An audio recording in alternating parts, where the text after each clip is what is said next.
Welcome back. తెలంగాణలో తెలుగుదేశం పార్టీని దెబ్బతీశారు KCR. So అలాంటి కేసీఆర్ పార్టీని బీఆర్ఎస్ పార్టీని బొంద పెట్టాలి అంటూ ఉన్నారు తెలంగాణ ముఖ్యమంత్రి రేవంత్ రెడ్డి.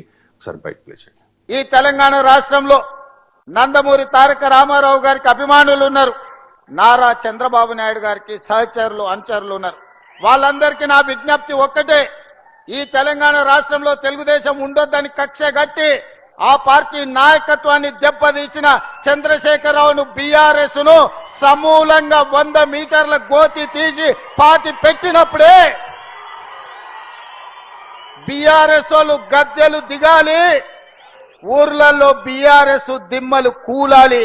అప్పుడే నందమూరి తారక రామారావు గారికి నిజమైన నివాళులు అర్పించిన వాళ్ళం అవుతాము. ఆ విధంగా మనము ముందుకు వెళ్లాల్సిన అవసరం ఉన్నది. బీఆర్ఎస్ ను బొంద పెట్టాల్సిన బాధ్యత మన అందరి మీద ఉన్నది. మిత్రులారా, రేవంత్ రెడ్డి వ్యాఖ్యలపై బీఆర్ఎస్ శ్రేణులు మండిపడుతూ ఉన్నాయి, అభ్యంతరం వ్యక్తం చేస్తూ జగదీష్ రెడ్డి కూడా మాట్లాడారు. సో జగదీష్ రెడ్డి బయట కూలుతాయి రేవంత్, కూలుతాయి తొందరలోనే. నీ అధికార కోట కూలుతుంది. ఒకటి వాస్తవం, చంద్రబాబు నాయుడికి తెలంగాణలో ఏ గతి పట్టిందో నీకు అంతకంటే అధ్వానమైన గతి పడుతుంది. నువ్వు అనుకుంటున్నావు చంద్రబాబును పారదోలేరు అంతే తెలంగాణ ప్రజలు, కానీ నిన్ను పాతరేస్తారు, అందులో డౌట్ లేదు. నిన్ను రాజకీయంగా పాతరేస్తారు. తానాడే చెప్పిండు, కాలోజీ నీలాంటి దొంగలు వస్తారని ఊహించిండు. ప్రాంతేతరుడు ద్రోహం చేస్తే, దోపిడీ చేస్తే ఆవల దాకా పారదోలమన్నాడు. నీ బాబు నదే పని చేసిండ్రు. ప్రాంతం వాడే మోసం చేస్తే పాతాళంలోకి పాతరేయమన్నాడు. నీకు గా శిక్ష ఇస్తారు ప్రజలు. అల్పపడకు, ప్రగల్భాలు పేలకు. నువ్వు దన్నుకొని నీ దొంగతనాలు, నీ దోపిడీలో భాగస్వామ్యం అడుగుతున్నారని చెప్పి నీ మంత్రులపైన నువ్వు కుట్ర చేసి అదేదో మీ దోపిడి దొంగల మధ్యన పోటీపడి బయట పెట్టుకొని మీ ఇజ్జత్ మీరు రోడ్ల మీద పెట్టుకొని. రేవంత్ రెడ్డి ఆరోపిస్తూ ఉన్నట్టుగా తెలుగుదేశం పార్టీని తెలంగాణలో లేకుండా చేసింది బీఆర్ఎస్ అయినా సరే. ఇంకొక డౌట్ ఏంటంటే, ఇప్పుడు టీడీపీని దెబ్బ కొడితే కాంగ్రెస్ ముఖ్యమంత్రికి ఏంటి అభ్యంతరం? అంటే టీడీపీ కొత్త దెబ్బ కొట్టేది తెలంగాణలో. టీడీపీ ఆల్రెడీ దెబ్బ తిన్నది కదా తెలంగాణలో. ఇప్పుడు వచ్చి కొత్తగా ఎవరు దెబ్బ కొట్టాల్సిన అవసరమే లేదు. సో అందువల్ల ఇక్కడ అది వ్యూహాత్మకంగా అన్న స్టేట్మెంట్.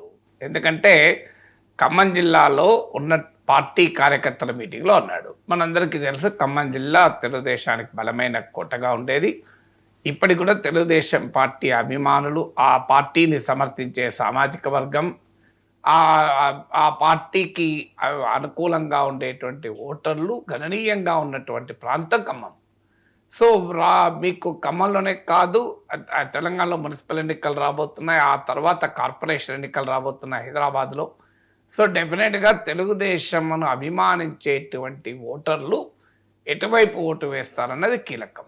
ఎందుకంటే తెలుగుదేశం ప్రత్యేకత ఏంటంటే, రాష్ట్రం విడిపోయి 11 ఏళ్ళైనా తెలుగుదేశం పార్టీని తెలంగాణ ఉద్యమంలో టార్గెట్ చేసిన చంద్రబాబు నాయుడును ద్రోహిగా, తెలంగాణ ఉద్యమం బీఆర్ఎస్ ఎంత చూపినా స్టిల్ తెలంగాణలో ఉనికున్నటువంటి, అంటే అట్లీస్ట్ తెలుగుదేశాన్ని అభిమానించే ప్రజలు ఉన్నారు. వాళ్ళు ఓట్లు ఎటేస్తారన్న తర్వాత Telugu Desam party very strong party in Telangana. మీకు ఆ అభిమానించే ప్రజలు, చంద్రబాబు నాయుడు అభిమానించే ఉన్నారు, ముఖ్యంగా పట్టణ ప్రజలు. ఇప్పుడు మున్సిపల్ ఎన్నికలు రాబోతున్నాయి, కార్పొరేషన్ ఎన్నికలు రాబోతున్నాయి. పట్టణాల్లో middle class, educated middle class, so వీళ్ళ ఈ చంద్రబాబు నాయుడు పట్ల అభిమానం ఉండి తెలుగుదేశాన్ని అభిమానించే ప్రజలు చాలా కీలకంగా ఉన్న ప్రాంతం. తెలంగాణలో చాలా ప్రాంతాలు ఉన్నారు, వాళ్ళకి ఓట్లు రాకపోవచ్చు, మారిన రాజకీయ పరిణామాలు. దీనికి ఉదాహరణ మీకు 2014కు ముందు తెలంగాణ ఉద్యమ కాలంలో అత్యధికంగా టార్గెట్ చేయబడ్డ పార్టీ టీడీపీ. మీ కాంగ్రెస్ పార్టీ కన్నా ఎక్కువ టార్గెట్ చేయబడ్డ టీడీపీ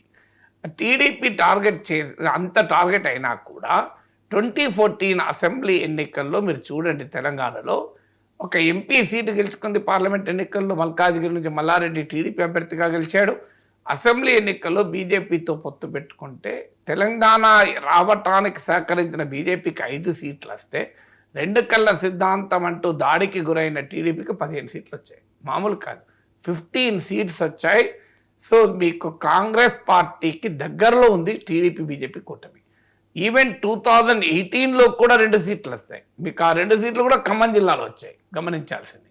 సో అంటే ఖమ్మం జిల్లాలో టీడీపీ రూట్స్ ఎలా ఉన్నాయనటానికి ఉదాహరణ అది. సో తెలుగుదేశం పార్టీని కేసీఆర్ టార్గెట్ చేశా లేదా చెప్తాను అది. కానీ తెలుగుదేశం పార్టీ మారిన రాజకీయ పరిణామాల్లో టీడీపీ ఓటర్ టీడీపీకి ఓటు వేయకపోవచ్చు, టీడీపీ నాయకులు టీడీపీలో లేకపోవచ్చు. కానీ టీడీపీ ప్రత్యేకత ఏంటంటే ఆ టీడీపీ నుంచి వెళ్ళిపోయిన నాయకులు, టీడీపీకి ఓటు వేయని ఓటర్లు కూడా టీడీపీని వ్యతిరేకించరు. మీరు ఇప్పుడు తెలుగుదేశం నాయకులుగా ఉండి ఇప్పుడు బీఆర్ఎస్లో ఉన్న, కాంగ్రెస్లో ఉన్న నాయకులందరి జాబితా తీయండి. ఇందులో అత్యధికులు ఒక్కరోజు కూడా తెలుగుదేశంపై కానీ చంద్రబాబు నాయుడుపై కానీ నెగిటివ్ కామెంట్ చేయలే. మీకు ఎర్రవల్లి దయాకర్ రావు, తలతాని శ్రీనివాస్ యాదవ్, రేవంత్ రెడ్డి, పట్నం మహేందర్ రెడ్డి, మీరు ఈ లిస్ట్ అంతా తీయండి. ఒక్కరు కూడా ఎన్నడూ టీడీపీకి వ్యతిరేకంగానో చంద్రబాబు నాయుడుకి వ్యతిరేకంగానో వ్యాఖ్యానాలు చేసిన ఉదాహరణ లేవు. మీరు ఎవరైనా ఎందుకు ఆ అభిమానం మొదటి నుంచి టీడీపీ నుంచి వెళ్ళిన వాళ్ళు చంద్రబాబు నాయుడు మీద కోపంతోనో తెలుగుదేశం నచ్చకన పోలే. మారిన రాజకీయ పరిణామాల్లో తెలంగాణ రాష్ట్రంలో తెలుగుదేశానికి ఉనికి లేకపోవడం వల్ల బాధతో ఆవేదనతో వెళ్ళారు.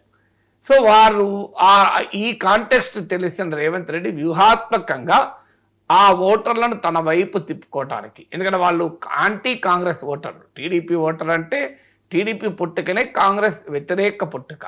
అందువల్ల ఆంధ్రప్రదేశ్ ఉమ్మడి రాష్ట్రంలో కాంగ్రెస్ వ్యతిరేక ఓటరే టీడీపీ ఓటరు. అందుకే కాంగ్రెస్ ఓటర్ ఇప్పటికీ జగన్మోహన్ రెడ్డితో ఉన్నారు. ఆంధ్రప్రదేశ్లో కాంగ్రెస్ వ్యతిరేక ఓటర్ టీడీపీతో ఉన్నారు.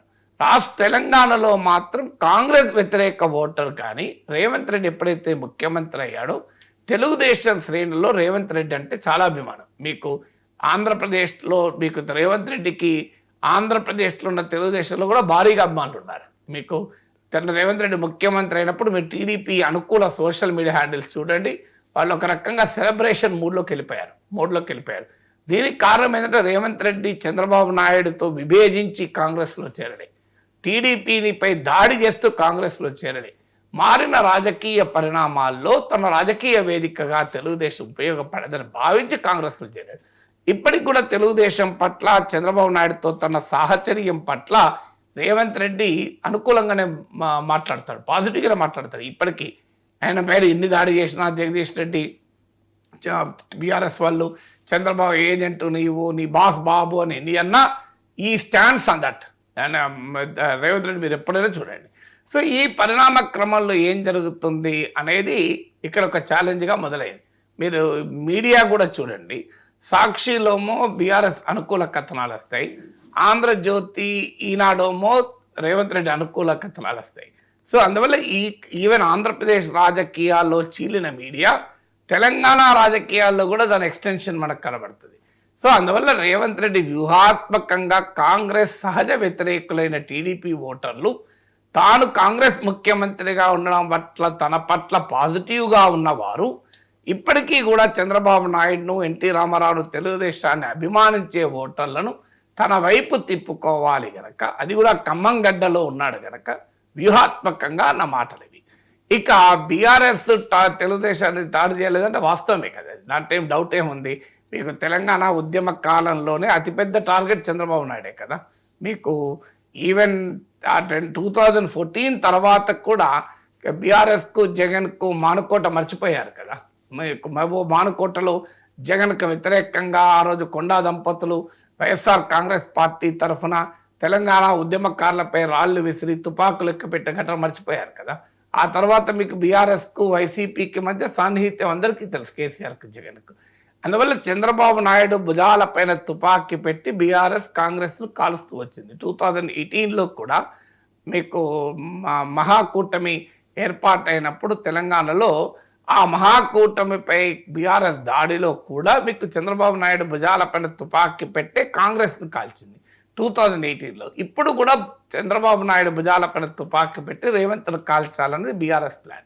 ఎందుకంటే కేసీఆర్ 2014లో పవర్లోకి రాగానే ఆయనకు అర్థమైంది ఏంటి, మారిన కొత్త రాష్ట్రంలో రాజకీయం అనేది కాంగ్రెస్ వర్సెస్ టీఆర్ఎస్గా ఉంది, ఇంకా బీజేపీ ఎమర్జ్ కాలే.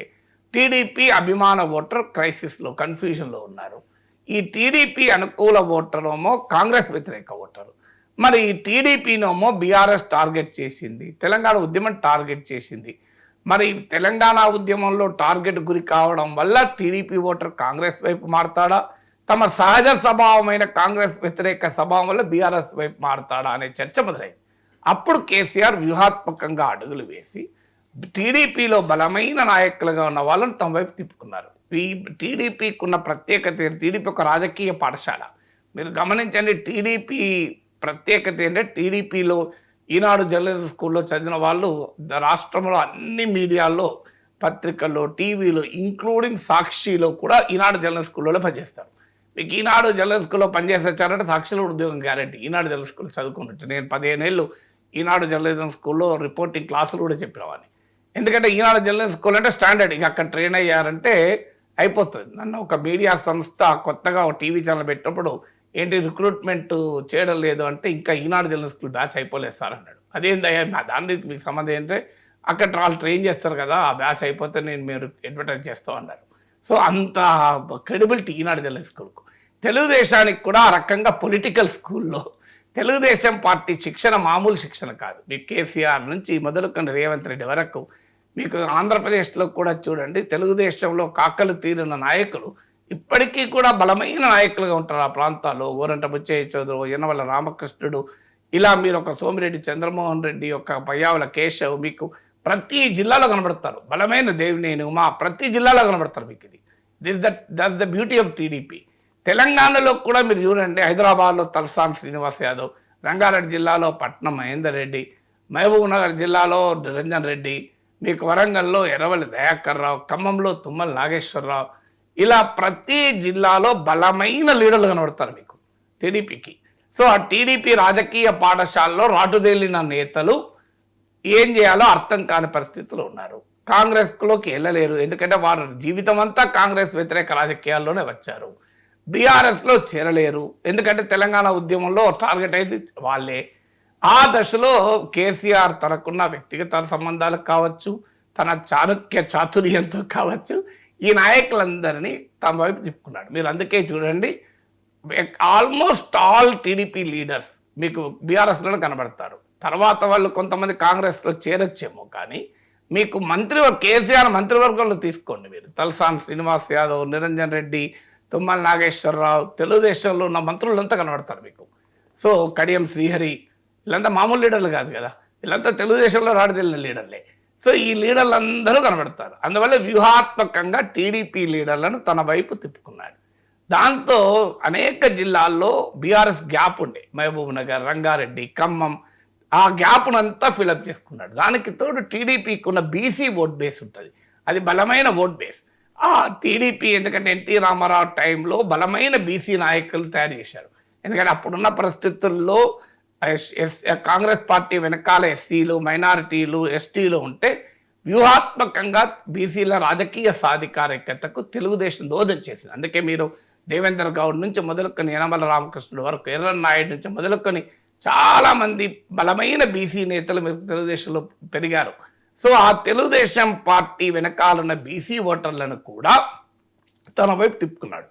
అంటే anti Congress voter, BC voter, టీడీపీలో ఉన్న ఇన్ఫ్లుయెన్షియల్ లీడర్ల ఫాలోవర్స్, లీడర్లను వీళ్ళందరినీ తన వైపు తిప్పుకున్నారు. అంటే తెలంగాణ ఉద్యమంలో చంద్రబాబు నాయుడును టార్గెట్ చేసినా, టీడీపీని టార్గెట్ చేసినా కూడా ఈ వ్యూహాన్ని రచించారు. దీని ఫలితము ఒకప్పుడు జిహెచ్ఎంసీ ఎన్నికల్లో ఉద్యమ కాలంలో పోటీ చేసడానికి కూడా వెనుకాడిన బీఆర్ఎస్ కాస్త 99 సీట్ జిహెచ్ఎంసీ ఎన్నికల్లో గెలిచింది. మీరు గమనించండి, 2024 అసెంబ్లీ ఎన్నికల్లో రేవంత్ రెడ్డి నాయకత్వంలో కాంగ్రెస్ పోటీ చేసిన హైదరాబాద్లో సీట్లు కాంగ్రెస్కు రాలే, బీఆర్ఎస్కి వచ్చాయి. జిహెచ్ఎంసీలో వచ్చాయి, హైదరాబాద్లో కూడా బీసీలకు వచ్చాయి. మొన్న జూబ్లీ హిల్స్లోనే మొదటిసారి టీడీపీ అనుకూల ఓటర్ కాంగ్రెస్కు ఓటు వేశాడు అంటున్నారు. మీకు అసెంబ్లీ ఎన్నికల్లో కూడా బీఆర్ఎస్కి ఓటేశారు. మీరు ఇవన్నీ తెలుగుదేశం ఎమ్మెల్యేలే కదా. ఇప్పుడు కూకటపల్లి, షేర్లింగంపల్లి, మీకు కుతుబుల్లాపూర్ ఎమ్మెల్యేలంతా తెలుగుదేశంలో గెలిచిన ఎమ్మెల్యేలే కదా. సో తర్వాత నీకు బీఆర్ఎస్లో చేరారు కదా. సో అందువల్ల క్లియర్ ఇండికేషన్ ఏంటంటే ఇప్పటికీ కూడా టీడీపీ ఓటర్ను బీఆర్ఎస్ తన దగ్గర ఉంచుకుంది. జూబ్లీ హిల్స్లో మొదటిసారి షిఫ్ట్ కనిపించింది. రేవంత్ రెడ్డి పొలిటికల్ మేనేజ్మెంట్ అక్కడ ఫలించింది. దాని ఎక్స్టెన్షన్ గానే ఇప్పుడు రేవంత్ రెడ్డి ఈ మాటలు మాట్లాడారు. అందుకే బీఆర్ఎస్ సహజంగానే రియాక్ట్ అవుతుంది. ఎందుకంటే ఇది చాలా, ఒకవేళ కనుక రేవంత్ రెడ్డి ఈ ఆపరేషన్ తెలుగుదేశంలో సక్సెస్ అయితే అది బీఆర్ఎస్కు పెద్ద దెబ్బ తగులుతుంది. ఎందుకంటే బీజేపీతో టీడీపీకి పొత్తు ఉన్నా టీడీపీ ఓటర్ బీజేపీ వైపు వెళ్ళలేదు. మీకు ఇంట్రెస్టింగ్ ఏంటంటే ఆంధ్రప్రదేశ్ తెలంగాణలో ఈవెన్ మొన్న జూబ్లీహిల్స్ ఎన్నికల్లో కూడా మీకు తెలుగుదేశం బహిరంగంగా సపోర్ట్ చేసింది లేదు, మద్దతు ఇచ్చింది లేదు.